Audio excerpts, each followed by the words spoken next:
কোরবানি ঈদকে সামনে রেখে পিরোজপুরে এখন ব্যস্ত সময় পার করছেন খামারিরা।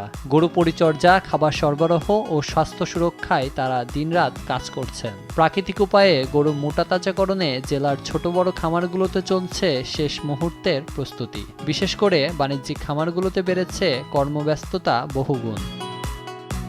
পিরোজপুরে এবার কোরবানিযোগ্য পশুর চাহিদা রয়েছে ২১,৮৯৯টি। এর বিপরীতে প্রস্তুত রয়েছে ২৭,৪০৬টি পশু। ফলে বাড়তি থাকছে প্রায় ৫,৫০০ পশু।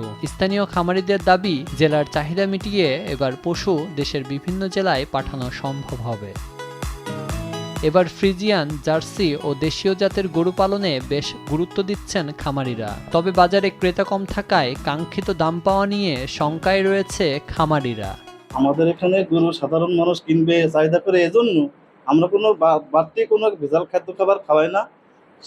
সাধারণত কাঁচা ঘাস খাওয়াই, আবার কোটা খাওয়াই, আবার খোল আর ভুট্টা রান্না করে খাওয়াই। এর অতিরিক্ত আমরা কোনো কিছু ব্যবহার করি না, এই জন্য মানুষ চাহিদা করে কিনে আর কি। শহরে যায় আমাদের গরু, এখান থেকে ঢাকা শহরেও যায়, তারপরে নারায়ণগঞ্জও যায়, পান্ডারিয়াও বিক্রি করি আমরা, আর এখান থেকেও মানুষ চাহিদা করে নিয়ে যায়। কোরবানি উপলক্ষে মনে করেন যে আমরা বিভিন্ন রকমের ঠিক টাইমে খাবার দাবার দিচ্ছি। আমরা এর পেছনে অনেক পরিশ্রম করছি। ঠিক টাইমে আবার খাবার দিচ্ছি, গোসল করাচ্ছি, গা ধোয়াচ্ছি। গরু একটা অসুস্থ হলে আমরা ঠিক টাইমে ওষুধ দিচ্ছি। এগুলোই গরুগুলো যাবে ঢাকা, যাবে ভান্ডারিয়া, যাবে পিরোজপুর যাবে। কাঁচা ঘাস, ভুট্টা এগুলো খাওয়াই আমরা। ষাঁড় গরু আছে, সাহিওয়াল আর ফ্রিজিয়ান আছে 40টা মতন বেচা। ঢাকা নিয়ে যাবো আর এখানে ভান্ডারিয়া। প্রত্যাশা তো আছে সবগুলো বিক্রি হবে। গরু আছে টোটাল 96 পিস। 17 জন লোক কাজ করি আমরা।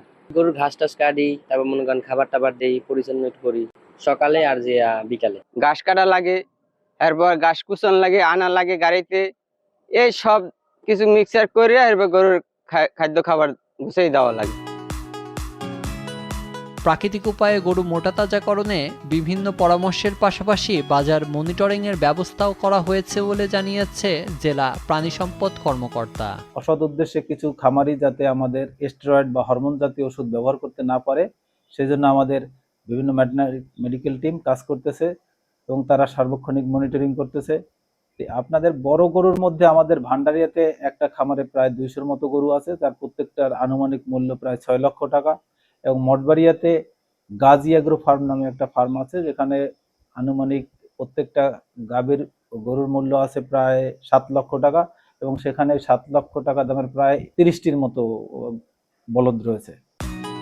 কোরবানি ঈদকে সামনে রেখে পিরোজপুরের খামারগুলো এখন ব্যস্ততার তুঙ্গে। তবে চাহিদার তুলনায় বেশি পশু থাকায় দাম নিয়ে শঙ্কায় রয়েছেন খামারিরা। নিউজ ডেস্ক, দেশ টিভি।